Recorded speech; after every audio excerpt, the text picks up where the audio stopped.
Azpimarratu nahi dut, EDA ez da soilik mahasti zaintzaren eta ardogintzaren sektorerako proiektua. Personen eta lurraldearen aldeko zeharkako apustua da. Asmoa da, hau guztia, palanka erabilgarria izatea. Palanka enplegu kualifikatuta sortzeko, palanka belaunaldien arteko erreleboa bideratzeko, eta baita kohesioa eta diversifikazioa sustatzeko. Ekosistema berria non lontzen diren ikasgela eta mahastiak, laborategia eta upartegia, enpresa eta unibertsitatea eta tradizioa eta berrikuntza. Egoitza bi, kampus bakarra, mugarik gabeko ikuspegi bera, mugarik gabe, eta diseinatua Pasaiarekin, lurraldearekin eta bertan bizi diren personekin hitz egiteko. EDA lurraldearen ikuspegi estrategikoaren baita sortu da.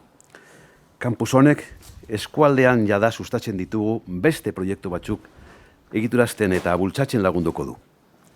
Etxebizitza eta zerbitzuak, eskualdeko mugikortasuna, pasaiaren eta ondarearen zaintza, digitalizazioa, kalitatezko turismoa eta jakina Arabako Errioxa marka, ezaguna eta bereizia, aukera emango diguna munduari kontatzeko nor garen eta gure ardoak eta gure esperientziak zergatik diren errepik Eta berriz ere, personak erdian. Gure maiztizainentzat sortua, gaur egun ziurtasuna, lanabesak eta errekonozimendua behar dituztenak.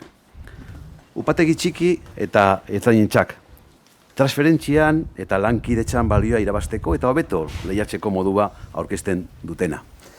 Arabako Errioxako gazteentzat ikusi behar dutenak benetako aukera dutela hemen bizitzeko eta enplegu kualifikatua izateko. Herritarrentzat antzemango dutena kampus autokireki ikastun eta harrotasun partekatu gisa. Guztion eskaerak ulertzeko eta aintzat hartzeko eta aldi berean egiten duten alegina eta sakrifizioa aitortuz.